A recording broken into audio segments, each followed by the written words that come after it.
नमस्कार, आप देख रहे हैं इंडिया न्यूज। आपके साथ मैं अभिषेक पांडे। बुलेटिन की शुरुआत बड़ी जानकारी से करेंगे। इस बीच अलवर से जानकारी सामने आ रही है, उसका रुख कर लेते हैं। आप तक जानकारी पहुंचा दें।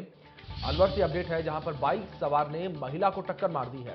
ये जानकारी आप तक पहुंचा रहे हैं अलवर से, जहां पर हादसे में महिला की मौके पर ही मौत हो गई है। इस हादसे में बाइक सवार युवक जो है वो भी गंभीर रूप से घायल बताया जा रहा है। पुलिस ने घायल को अलवर अस्पताल में भर्ती करवाया है और पुलिस ने शव का भी पोस्टमार्टम करवाया। एक जानकारी अब तक पहुंचा रही है जो इस बीच सामने आ रही है। सड़क दुर्घटना का ये मामला जो है सामने आया है अलवर से। बाइक सवार ने महिला को टक्कर मार दी। इस हादसे में आपको बता दें कि बाइक सवार गंभीर रूप से घायल है, तो वहीं महिला की मौके पर ही मौत हो गई इस हादसे में। तो बड़ी जानकारी आप तक पहुंचा रहे हैं जिस बीच सामने आ रही है। बाइक सवार युवक गंभीर रूप से घायल है। पुलिस ने घायल को अलवर रेफर किया है। ये जानकारी आप तक पहुंचा रहे हैं। पुलिस ने शव का पोस्टमार्टम करवाया। ये अपडेट आप तक पहुंचा दें अलवर से जो सामने आ रही है। आपको बता दें कि अलवर में सड़क दुर्घटना का मामला सामने आया है। बाइक सवार ने महिला को टक्कर मार दी और इस हादसे में टक्कर लगने से महिला की मौत हो गई है, तो वहीं दूसरी ओर बाइक चालक जो है वो भी गंभीर रूप से घायल।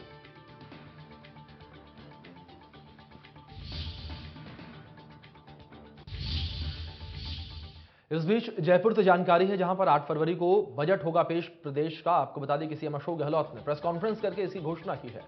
कहा कि किसानों के लिए अलग से पेश होगा बजट। इस बार युवाओं को समर्पित होगा प्रदेश का बजट। ये जानकारी आप तक पहुंचा रही है। 27 जनवरी से शुरू होगा विधानसभा का सत्र। ये अपडेट इस बीच सीएम अशोक गहलोत की ओर से प्रेस कॉन्फ्रेंस की गई और सीएम अशोक गहलोत ने प्रेस कॉन्फ्रेंस को संबोधित करते हुए तमाम विषयों पर जानकारी साझा की है और प्रदेश में जिस तरीके से बजट पेश होगा उसको लेकर उन्होंने जानकारी साझा की कि 27 जनवरी से आपको बता दें कि विधानसभा का सत्र जो है वो शुरू होगा और इसके बाद 8 फरवरी को बजट जो है पेश किया जाएगा। ये बड़ी जानकारी आप तक पहुंचा रहे हैं जो इस बीच सामने आ रही है। तो किसानों के लिए अलग से बजट पेश होगा, सीएम की ओर से ऐलान किया गया है। साथ ही साथ युवाओं को लेकर भी सीएम ने जानकारी दी। कहा कि इस बार का बजट जो है प्रदेश का वो युवाओं को समर्पित रहेगा। ये बड़ी जानकारी आप तक पहुंचा रहे हैं जो इस बीच सामने आ रही है। 27 जनवरी मुख्यमंत्री अशोक गहलोत ने प्रेस कॉन्फ्रेंस करते हुए कई मुद्दों पर चर्चा की। उन्होंने कहा कि जन घोषणा पत्र की उन्होंने अधिकतर योजनाएं पूरी कर दी हैं और उन्होंने बजट को लेकर बड़ा ऐलान करते हुए कहा कि 8 फरवरी को प्रदेश का बजट पेश होगा और इस बार का बजट युवाओं को समर्पित होगा। उन्होंने ओपीएस को लेकर कहा है कि ओपीएस का फैसला इसलिए किया गया ताकि कर्मचारियों के अंदर जीवन यापन के लिए भय ना रहे और अगर ओपीएस होगा तो भेदभाव नहीं होगा। इसके साथ ही सीएम अशोक गहलोत ने पार्लियामेंट में राइट टू सोशल सिक्योरिटी का भी कानून बनाने की मांग की है।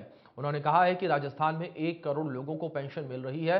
साथ ही कहा कि एसीबी राजस्थान में सबसे ज्यादा छापे मार रही है। इससे अन्य राज्यों को लग रहा है कि राजस्थान में सबसे अधिक भ्रष्टाचार है।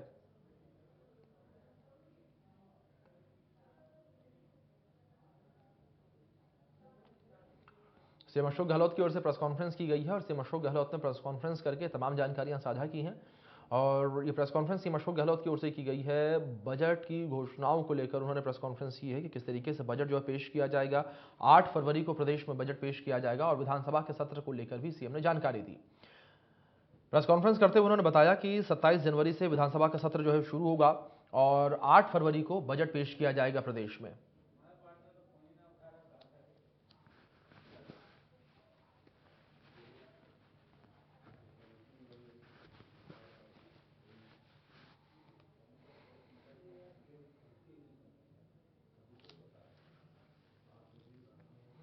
प्रदेश कांग्रेस के चिंतन शिविर का आज दूसरा दिन है। शिविर में सीएम अशोक गहलोत ने संबोधित किया और संबोधित करते हुए कहा कि प्रशासन शहरों के संग अभियान राज्य सरकार का महत्वाकांक्षी कदम है। इसमें अभी तक करीब 6 लाख पट्टे बांटे जा चुके हैं। उन्होंने कहा कि पट्टे बनाने की प्रक्रिया का सरलीकरण किया गया है। उन्होंने पट्टे वितरण में अनावश्यक रुकावट डालने वाले कर्मियों पर कार्रवाई करने के निर्देश दिए और सीएम अशोक गहलोत ने शहरों में सफाई व्यवस्था को लेकर भी बात की। उन्होंने नए डंपिंग यार्ड तथा एसटीपी स्थापित करने के निर्देश दिए। साथ ही यूडीएच मंत्री धारीवाल को एक स्टेट लेवल वर्किंग ग्रुप बनाकर देश के विभिन्न शहरों की स्टडी कराने के निर्देश भी दिए।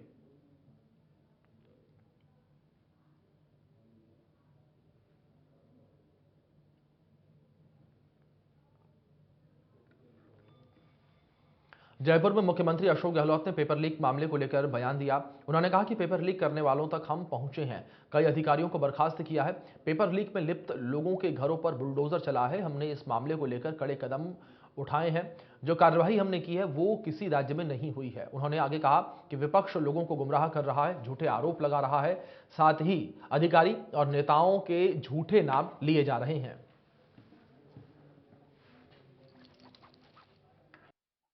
और जो बच्चे थे उनको डिबार कर दिया एग्जाम देने से भविष्य के अंदर। इतने कड़े कदम हिंदुस्तान में कहीं नहीं उठाए। सरकार नौकरी दे रही 3 लाख से ज्यादा।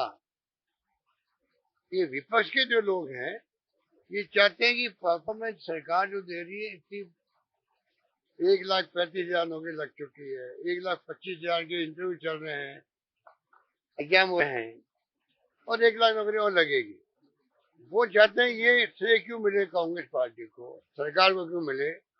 जानबूझ करके जो पेपर लीक हुए हैं ये नहीं देखते यूपी में क्या हो रहा है, मध्य प्रदेश में क्या हो रहा है, ये नहीं देखते हैं।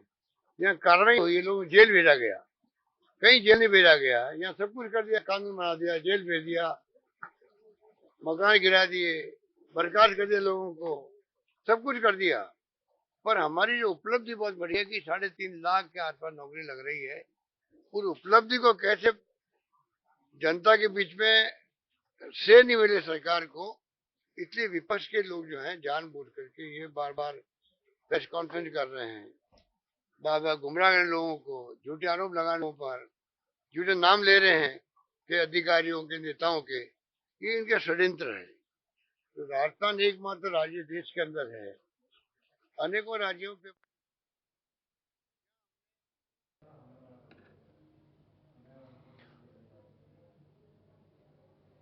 जयपुर में मुख्यमंत्री अशोक गहलोत विधायक रफीक खान के घर पर पहुंचे और उन्होंने वहां पर उनका ढांढस बढ़ाया। बता दें कि रफीक खान के पिता का 2 दिन पहले निधन हुआ था। वे बनी पार्क स्थित रफीक खान के आवास पर पहुंचे। इस दौरान वरिष्ठ कांग्रेसी नेता समेत अन्य लोग उनके साथ मौजूद रहे।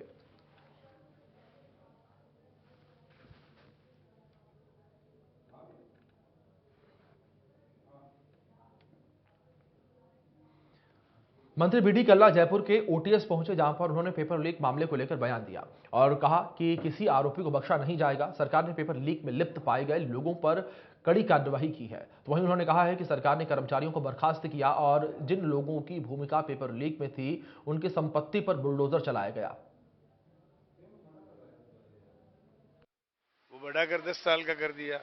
10 करोड़ तक की संपत्ति जब्त होने का। और आपने देखा होगा सरकार ने जो दोषी पाए गए उनकी बिल्डिंगों को नेस्ताबूद कर दिया, बुलडोजर चला दिया। तो सरकार बहुत सख्त है और धीरे धीरे आप देखेंगे कि इस संबंध में जो कार्रवाई की गई है उससे सरकारी कर्मचारी भी और अन्य लोग भी जो इससे जुड़े हुए हैं वो सब उसके ऊपर कार्रवाई होने से आइंदा इस काम को करने में हिचकेंगे लोग। जयपुर में मंत्री प्रताप सिंह ने बीजेपी पर जमकर निशाना साधा। उन्होंने कहा कि बीजेपी राजस्थान सरकार को बदनाम करने की कोशिश कर रही है। प्रदेश कानून व्यवस्था अच्छी है और यहां हर काम अच्छे हो रहे हैं। उन्होंने कहा कि केंद्र सरकार अपने कामों का हिसाब दे। वहीं पेपर लीक प्रकरण को लेकर उन्होंने कहा कि राजस्थान पहला राज्य है जो कि कानून लेकर आया है। सबसे ज्यादा कार्यवाही यही हुई है।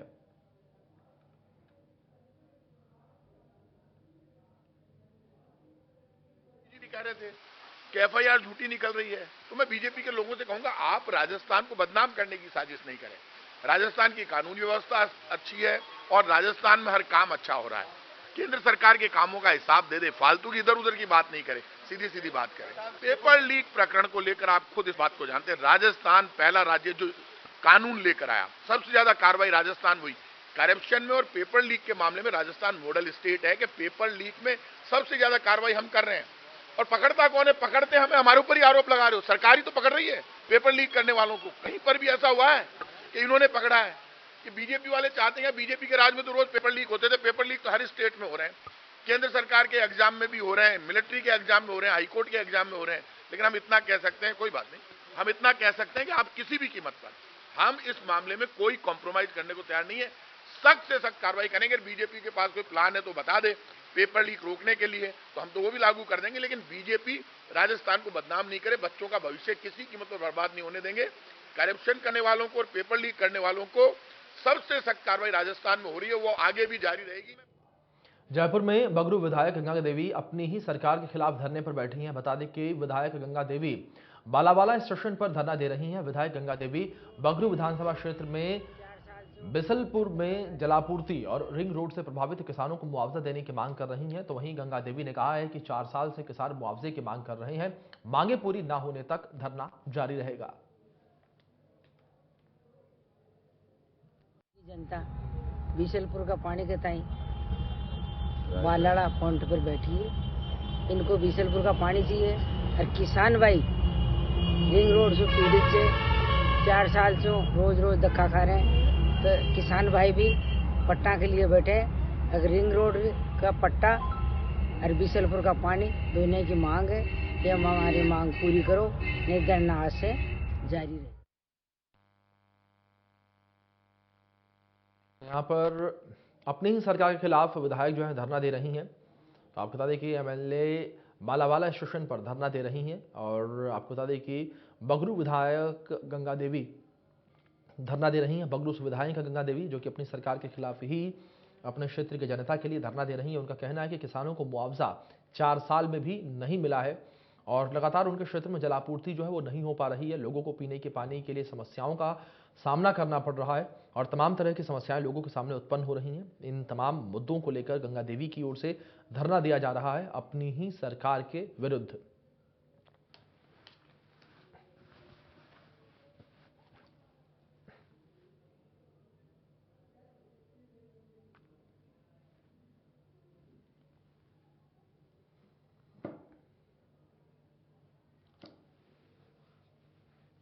चलिए खबरों में आगे बढ़ते हैं। बड़ी अपडेट इस बीच सामने आ रही है, उसका रुख कर लेते हैं। आपको बता दें कि सीएम अशोक गहलोत का पंजाब का दौरा होगा, उस दौरे से जुड़ी अपडेट सामने आ रही है।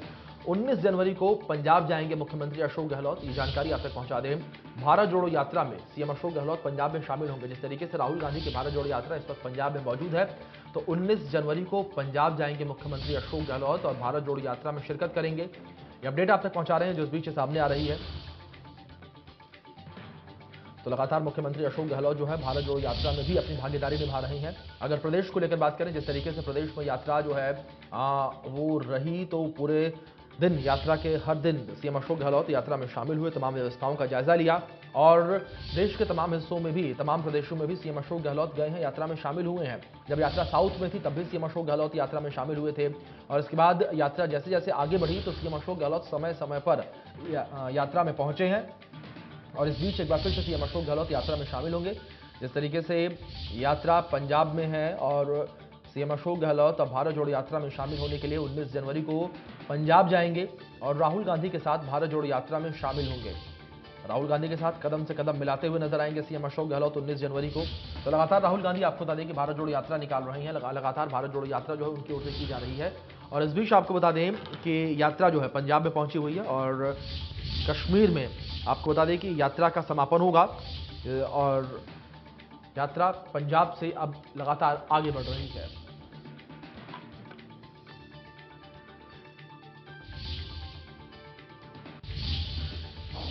चलिए खबर में आगे बढ़ते हैं। इस बीच बड़ी जानकारी सामने आ रही है जयपुर से, जहां पर आरएलपी नेता हनुमान बेनीवाल का बड़ा बयान सामने आया है। सचिन पायलट और किरोड़ी लाल मीणा को लेकर उन्होंने बयान दिया है और उन्हें ऑफर दिया है, आरएलपी पार्टी ज्वाइन करने का ऑफर दिया। कहा कि वक्त आ गया है कि आपको पार्टी बदलनी चाहिए। आरएलपी को भी उन्होंने आरएलपी ज्वाइन करने के लिए कहा है। उन्होंने कहा है कि इन दोनों के आरएलपी से हाथ मिलाते ही प्रदेश में 140 सीटें आएंगी।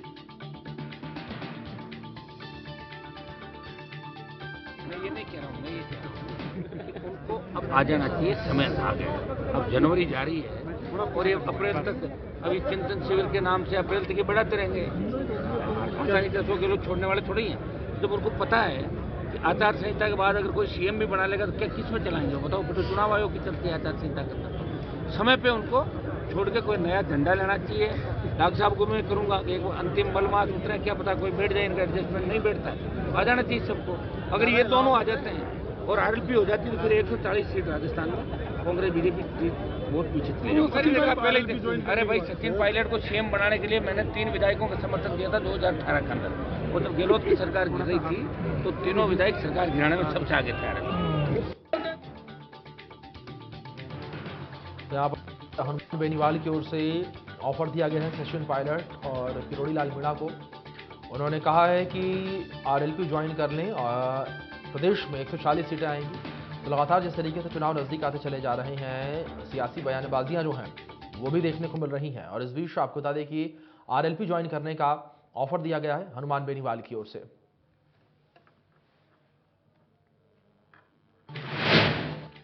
वहीं प्रदेश में लगातार ठंड बढ़ती चली जा रही है। पाला गिरने से किसानों की फसलों को भी नुकसान हो रहा है। इसी को लेकर भाजपा विधायक रामलाल शर्मा ने सरकार से बीमा कंपनियों को निर्देश देकर किसानों को मुआवजा देने की मांग की है। की वजह से लगातार कई दिनों से शीतलहर की वजह से किसानों की फसल चौपट हो चुकी है, लेकिन राज्य सरकार दूसरी तरफ कोर्ट में खाद डालने का काम कर रही है। लगातार अघोषित बिजली कटौती की वजह से किसान थोड़ी बहुत फसलों को पानी देकर बचा पाते, बिजली नहीं मिलने की वजह से वो फसलें भी नहीं बचा पाए। राज्य सरकार को तत्काल जिला कलेक्टरों को निर्देशित करके गिरदावरी करवानी चाहिए और बीमा कंपनियों को निर्देशित करना चाहिए कि तत्काल इंश्योरेंस कंपनियां किसानों को मुआवजा देने का काम करें और राज्य सरकार भी स्पेशल पैकेज की घोषणा करे ताकि किसान बच सके, किसानों को राहत मिल सके। लेकिन ये राज्य सरकार की नीतियां और राज्य सरकार की नीयत ठीक नहीं है। संपूर्ण प्रदेश के अंदर खास तौर पे जो किसान सब्जी की पैदावार करते हैं उनको सबसे बड़ा नुकसान हुआ है। छोटी जमीन, सिंचित जमीन होने के बावजूद भी वो अपनी फसलों को नहीं बचा पाए। इसलिए सरकार किसानों के दर्द को देखते हुए और कम से कम किसानों को राहत पहुंचाने के लिए तत्काल गिरदावरी करा के और राहत पैकेज घोषित करे। खबर राजधानी जयपुर से है, जहां पर टीचर का बेरहम चेहरा सामने आया है। निजी स्कूल में पढ़ने वाले 8 साल के मासूम को टीचर ने इतना पीटा कि उसकी आंखों की रोशनी जो है वो चली गई है। टीचर ने बच्चे को इसलिए पीटा था कि उसने होमवर्क समय पर पूरा नहीं किया था। बता दें कि मासूम का पिछले 1.5 महीने से इलाज चल रहा है, लेकिन कोई भी आराम नहीं मिल पा रहा है। तो वहीं गुस्साए परिजनों ने आरोपी टीचर के खिलाफ पुलिस में शिकायत दर्ज करवाई है। फिलहाल पुलिस पूरे मामले की जांच में जुटी हुई है और पूरे मामले की जांच पड़ताल पुलिस की ओर से की जा रही है।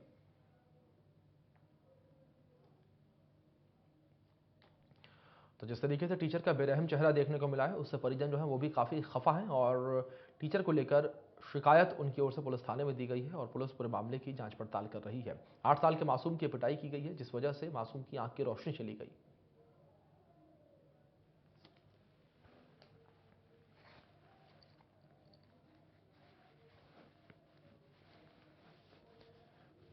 तो अध्यापक का एक क्रूर चेहरा देखने को मिला है और होमवर्क ना करने की वजह से ये पिटाई जो है की गई है।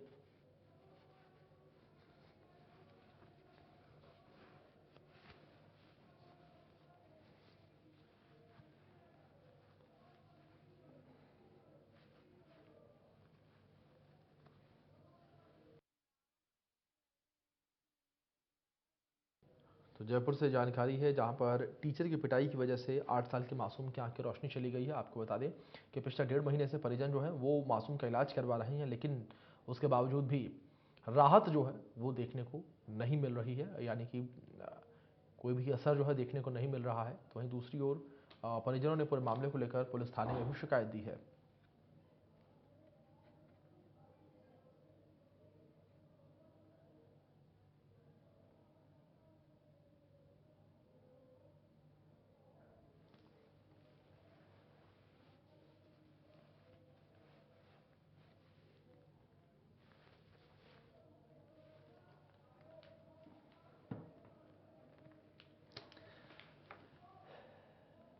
होमवर्क नहीं करने की वजह से मासूम की ये पिटाई जो है की गई है। आपको बता दें कि मासूम की गलती केवल इतनी थी कि बच्चे की गलती केवल इतनी थी कि वो अपना होमवर्क जो है समय पर पूरा करके नहीं ले गया था, लेकिन इस वजह से टीचर इस कदर गुस्सा हुआ कि इतनी बेरहमी से पिटाई की गई मासूम की कि उसकी आंखों की रोशनी चली गई है। आपको बता दें कि लगातार परिजन जो हैं वो इलाज करवा रहे हैं बच्चे का, लेकिन उसके बावजूद भी आपको बता दें कि कोई भी फर्क पड़ता हुआ नजर नहीं आ रहा है इलाज का भी। अब इस बीच आपको बता दें कि परिजनों ने पूरे मामले की जानकारी पुलिस को दी है। पुलिस पूरे मामले की तफ्तीश कर रही है और अध्यापक के खिलाफ पुलिस की ओर से भी मुकदमा दर्ज कर लिया गया है और मामले की जांच पड़ताल की जा रही है। जयपुर से मामला सामने आया था ये।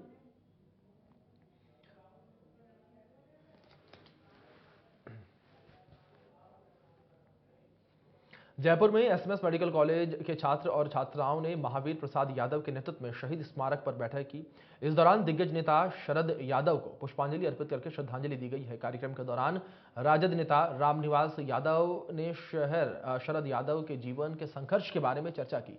इस चर्चा के दौरान रामनिवास यादव पारिवारिक रिश्तों पर भी बात करते हुए दिखाई दिए। इसके बाद थोड़ा भावुक भी नजर आए वो। श्रद्धांजलि कार्यक्रम में बीरबल मीणा, राजेश मीणा, बाबूलाल बाना, अशोक और डॉक्टर दिनेश राघव समेत एसएमएस मेडिकल कॉलेज के छात्रों ने पुष्पांजलि अर्पित करके शोक व्यक्त किया।